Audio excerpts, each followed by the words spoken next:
This video is going to be a personal commentary on this book, The Major Political Writings of Jean-Jacques Rousseau, The Two Discourses and the Social Contract, translated and edited by John T. Scott. And this is coming from someone who hasn't read Rousseau before, but who have heard him being mentioned in different contexts, being both admired and despised, and who wants to try to sort out for himself what he thinks of this political thinker. And also wanted to use this as a sort of introduction to political philosophy to see, well, what's it like to read those type of texts.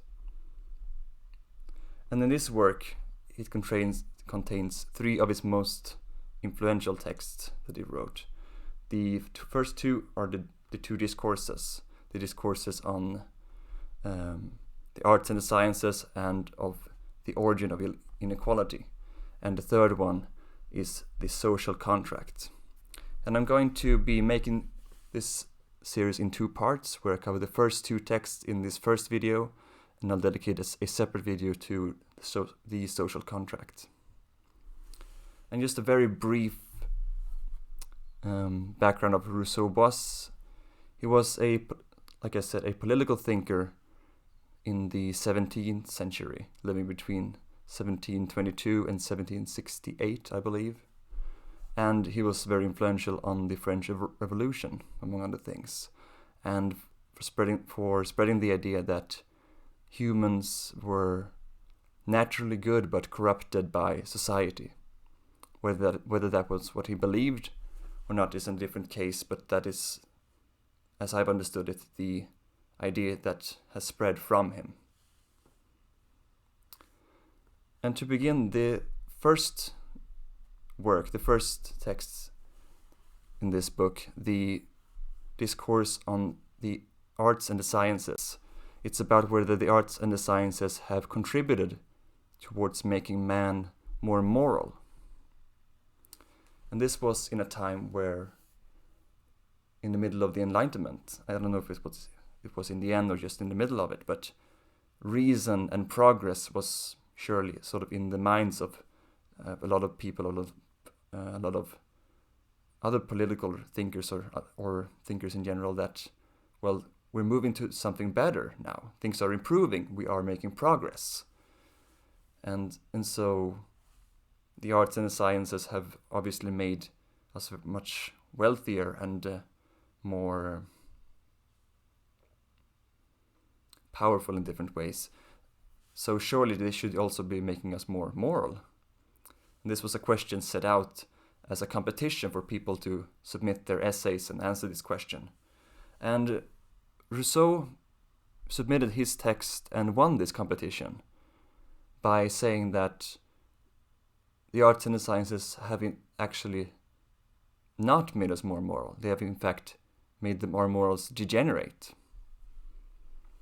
which was perhaps not the answer that was expected or looked for unconsciously.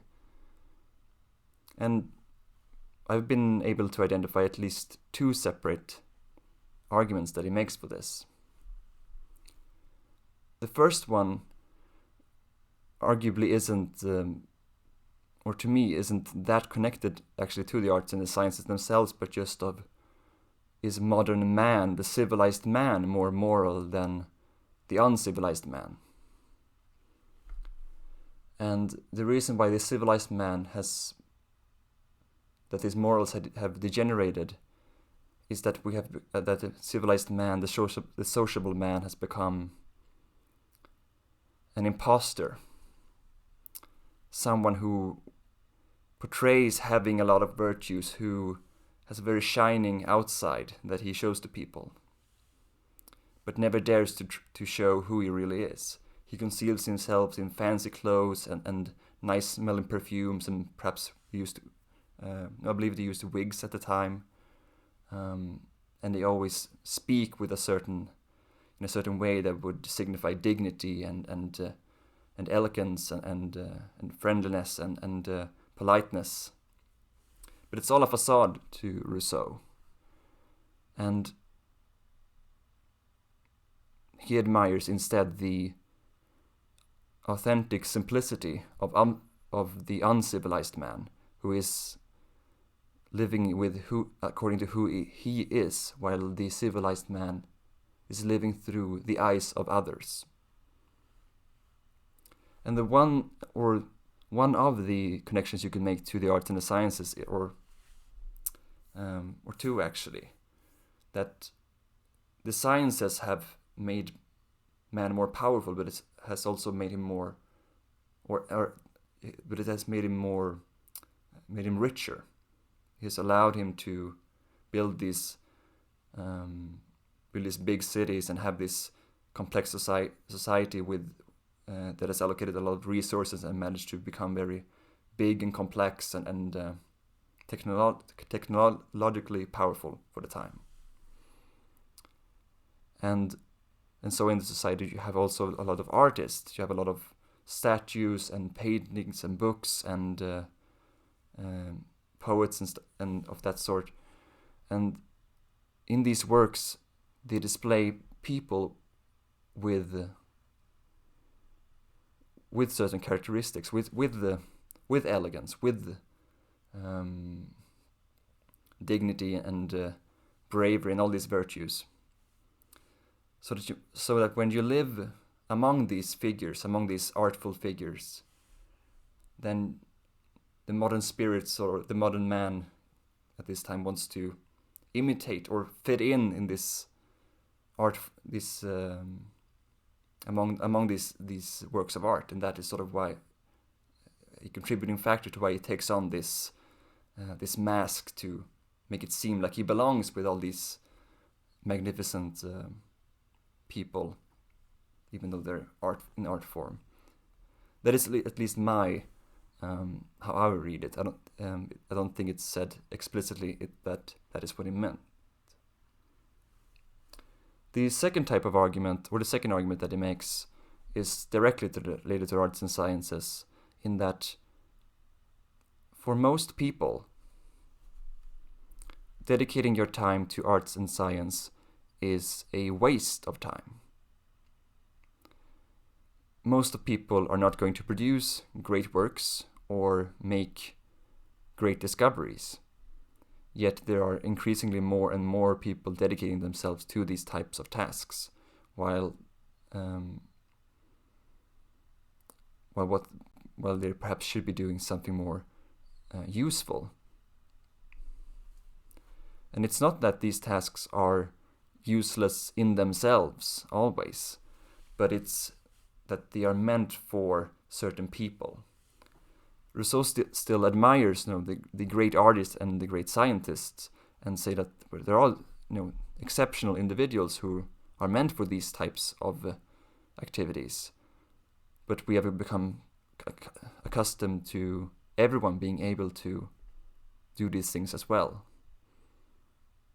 And so that has become a form of corruption as well, that we are pursuing vain activities, vain interests, when we should be content with being who we are, to be simple and to let those things be done by those exceptional people.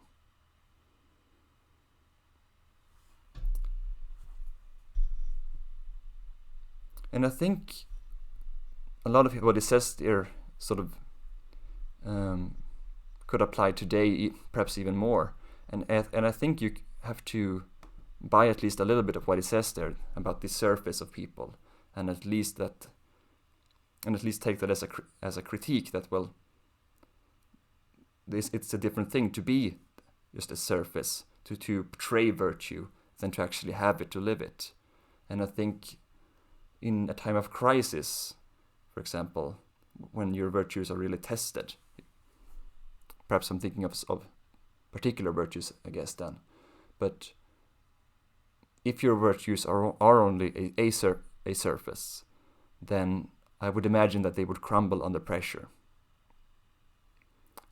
And it's sort of in the long run, it sort of corrupts what we think of virtue, if what we learn what virtue is only this surface version of it.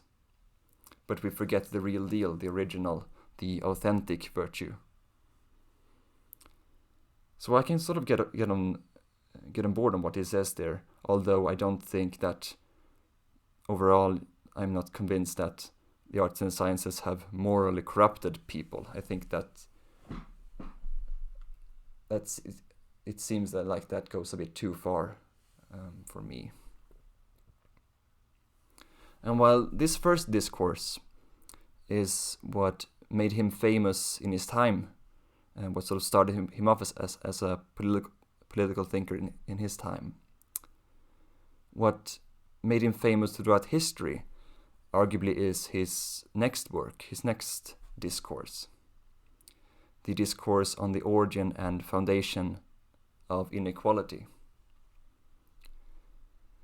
The question that is posed is, well, as it says in the title, how did things turn out this way? How did we get to this stage of society where so many have so much and so few have so much and so many have so little?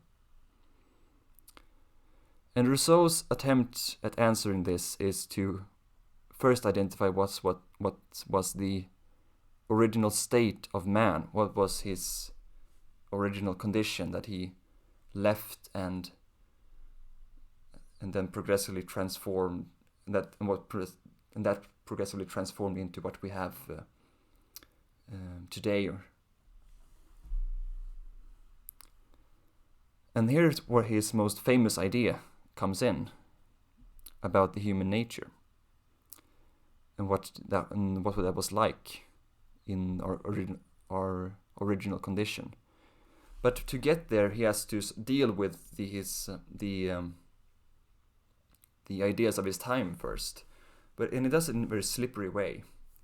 When what I mean is that, well, the church was still a powerful institution in his time, and he had to and he can't just ignore the teachings there that, man was created by God, and so you have to start from there, of course, and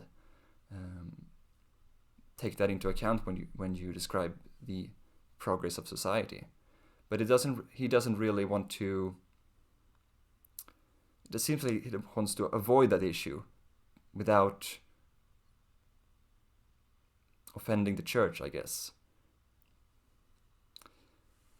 So what he says something that is a bit philosophically interesting when you think about it. He says in the beginning of this discourse, one page, that let us therefore begin by setting aside all the facts, for they have no bearing on the question. The research that may be undertaken regarding this subject must not be taken for historical truth, but only for hypothetical and conditional reasoning, more appropriate for clarifying the nature of things than for showing their genuine origin, and similar to the reasoning of our physicists employ all the time with regard to the formation of the world. So there it seems, he wants to say that this is just speculation. This is not how things actually went down, but just how they could have went down. And I think that that's an interesting thing to just comment about. Let's put aside all the facts and then discuss it. Because you could easily imagine someone who says, you're putting aside the facts, so what you're discussing is meaningless.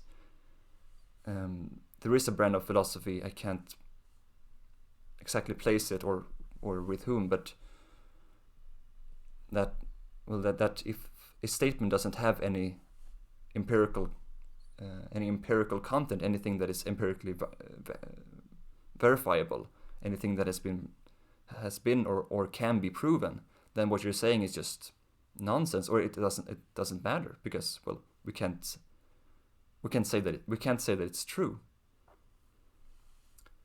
But I don't think that we can blame Rousseau necessarily if he was making this move, because facts don't cover everything, and humans are way too curious not to ask questions that are outside absolute facts, whether you supposing that you believe in absolute facts.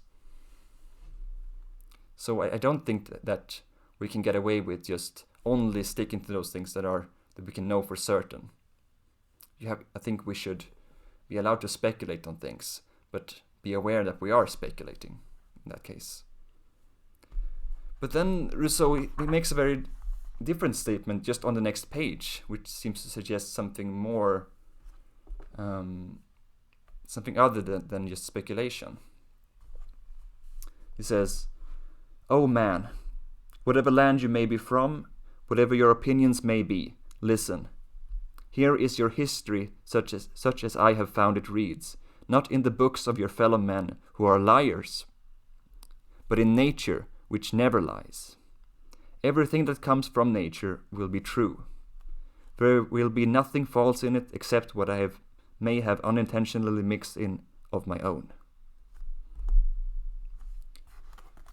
So there emerges a theme in Rousseau, namely that he's very fond of nature, you could say. Nature is always good in his book. And there it seems like he wants to say that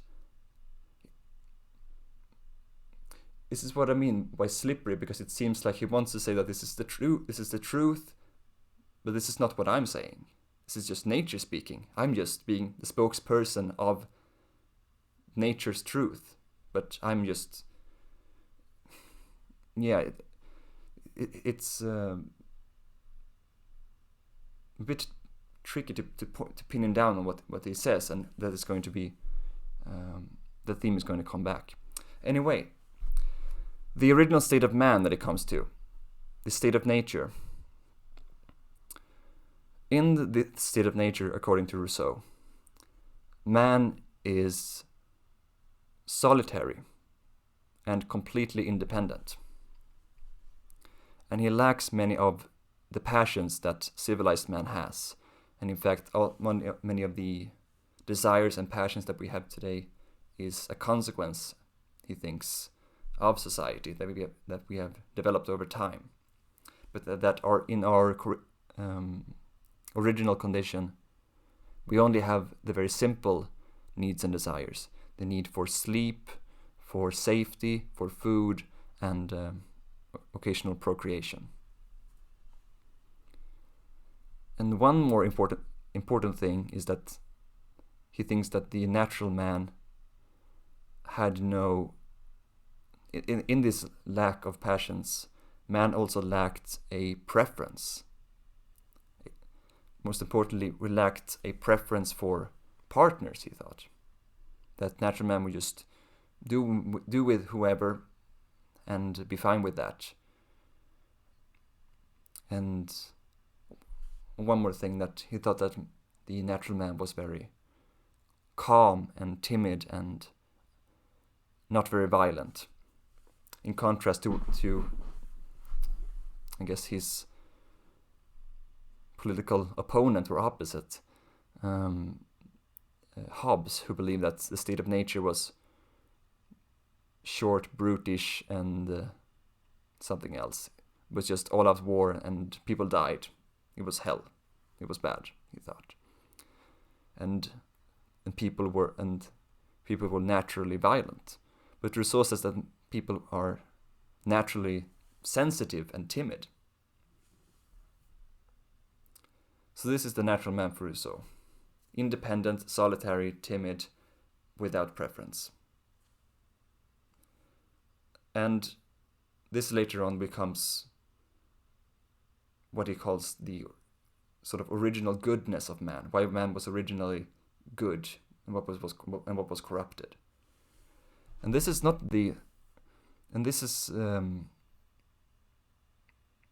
not everyone would call it this good, I think. I mean, if you live a solitary life, who is there that you can be good towards? Isn't being good something you do for other people? I mean, just going around being tranquil and sort of content with yourself, is that being good? Rousseau seems to think that's the case. And I think that, unfortunately for him, I think that today we can say that this conception of man, this conception of human evolution is wrong. it's super wrong. It's wrong on all these points, I think. I mean, I'm not a expert on human biology or evolution. The thing that I can mention is, well, there's an excellent lecture series on YouTube about human behavior biology, and there'll be a link for that in the description,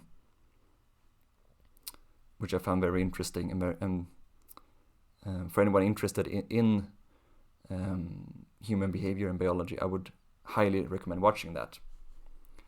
But humans must have always been part of some sort of social context, some sort of social gathering. And so we were not completely independent. We were probably always dependent on our fellow humans, and people were dependent on us.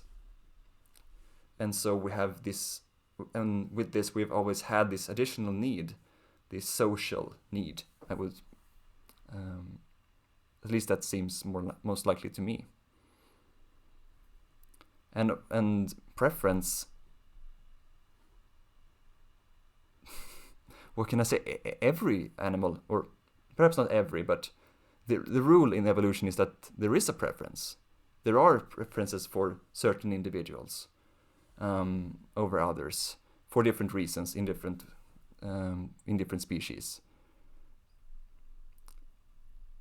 And about man's timidness or his sensibility or his lack of violence, that I'm less sure what I think about it, but I don't think that his insistence on us being non-violent that doesn't seem right to me.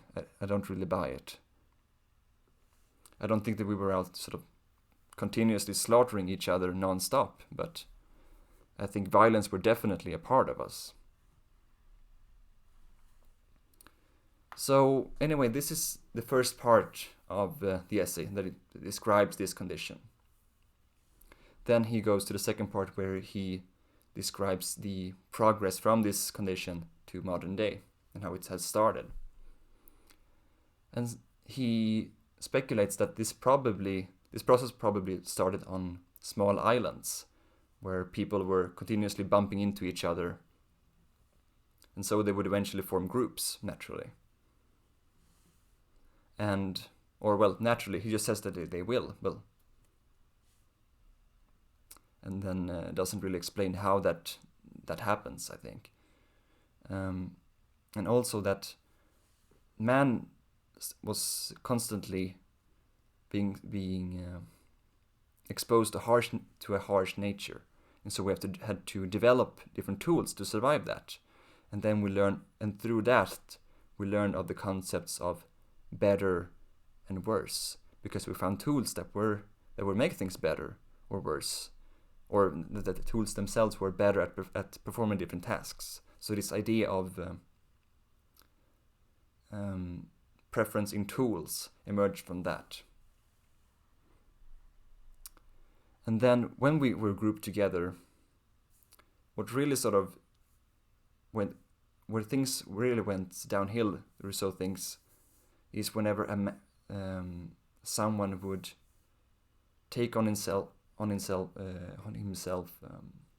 a task that was too much for one man, that he would attempt at something that required more than just his own skill and energy that would require help from others, basically, because that made him dependent on others, and this started this dependable relationship between people. And this dependability is not something that Rousseau is very fond of. It's yet again another reoccurring theme in his works, that dependence is not. He mainly characterizes dependence by the exploitation that is possible with it, because if you are dependent on me, then I can exploit you. but since you are dependent on me, then I have a responsibility towards you. But that second part never shows up, or at least in any obvious form. But it's always the abusive part of dependence that he brings up. And then things just sort of move along from there, that where dependence and preference have been established. And some people were, in fact, better at things. Because to Rousseau there is a natural inequality in strength, in speed, and in intellect, and most interestingly in the soul, even, whatever that means. But the type of inequality that he's against is this inequality in society that has been instituted and socially accepted. And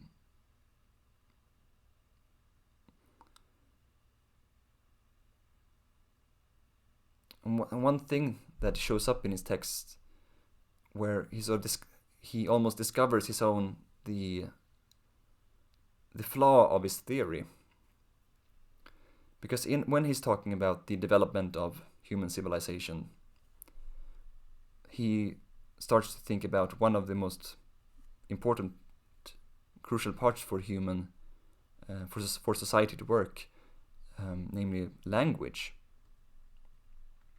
And language becomes a problem to Rousseau, because he can't really see how it came to be, and he can't see how could there be a society before language, but how could there be a language before society? And he tries to just explain just how difficult this and important this question is, but in the end he leaves it up to the reader or someone else. Well, please answer this because I can't solve this. And this to me is a consequence of this error that it starts with, this solitary nature of man. Because when man if you imagine people as completely walking by themselves in the forest or in the mountains or whatever, not being dependent on anyone, then yeah, it is difficult to imagine how language came to be. Because, well, where's the need for it? Where is the opportunity for it to even emerge? I mean, the short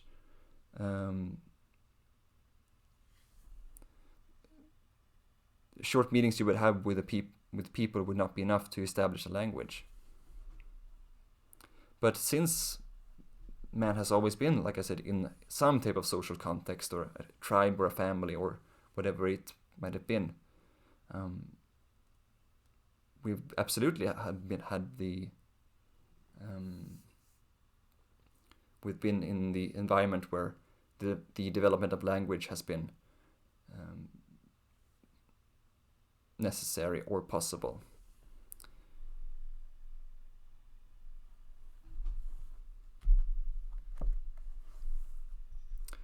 And so he definitely prefers this state of nature to modern man. He romanticizes this simplicity and independence that we had, but he also says that that it is impossible to go back, that we are in some ways doomed to live out our miserable existence with our having left this tranquil and happy place.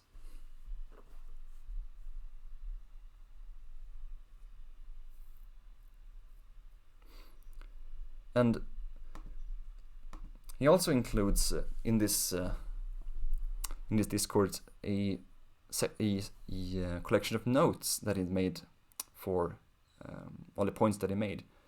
And I would say that reading through the notes are actually one of the most interesting things about this text or this work, because there's a lot of interesting speculation on human biology and things that they just seem very interesting. They're not necessarily philosophical in any sense, but for example, he mentions 2 cases of people who have been brought up by animals. One who has been brought up by a pack of wolves, another who has been brought up by a pack of bears. I don't know if that's true or not, but it's interesting that that could have happened. And he also mentions some experiment that he did trying to prove that growing food on trees was more beneficial than growing it on farmland. So he made some small experiment with chestnut trees, I believe, and wheat, and tried to figure out for his own. Because he was also a kind of a botanist. I've come to, I believe he was. And in one of the notes, he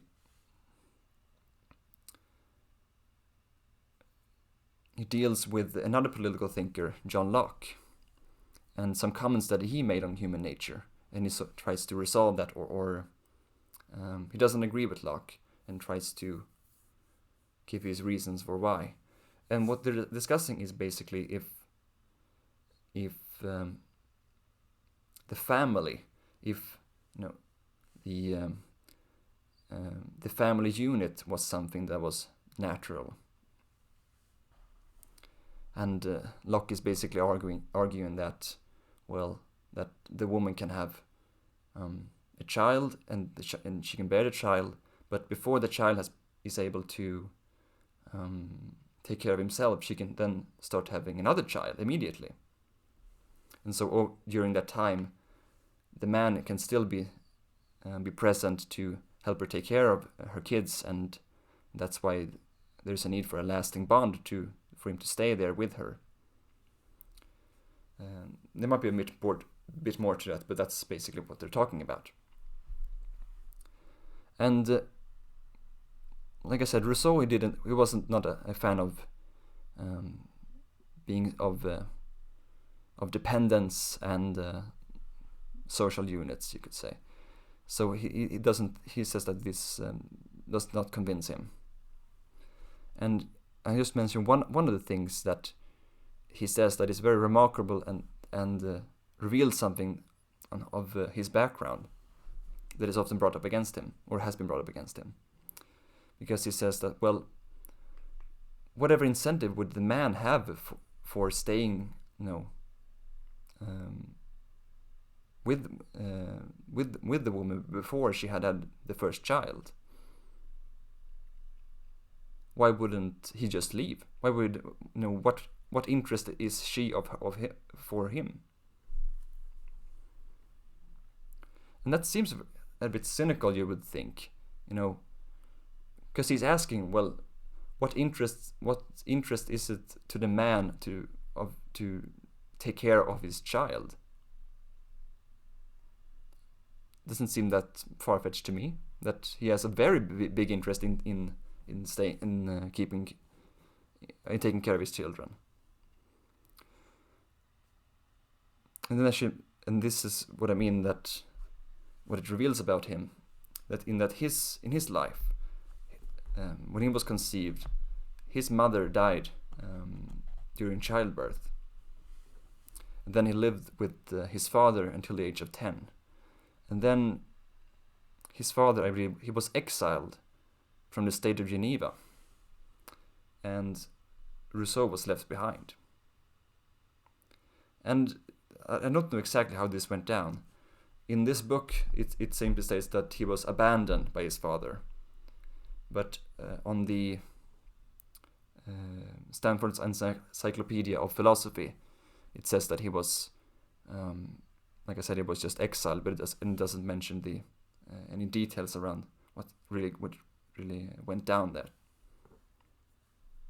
So you immediately, or at least I would immediately think of that, and think that maybe that has left a deep scar on Rousseau in some way, that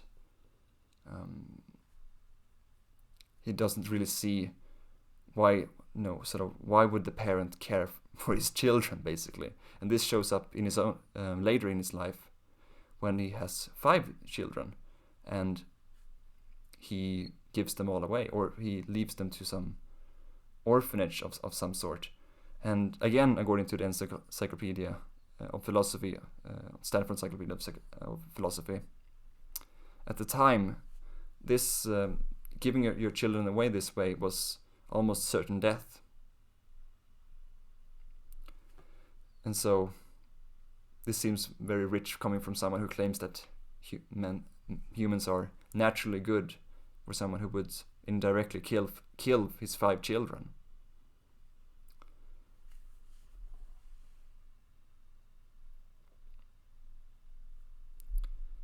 It makes you wonder what kind of person would be able to do that. But this, I think this is the central idea, and this is what this second discourse is about. Now, for the next part, I'll dedicate the entire video to the social contract, which I think is his most important philosophical work, and it deals with the issue of legitimacy of government. But I'll take that, like I said, in the next video.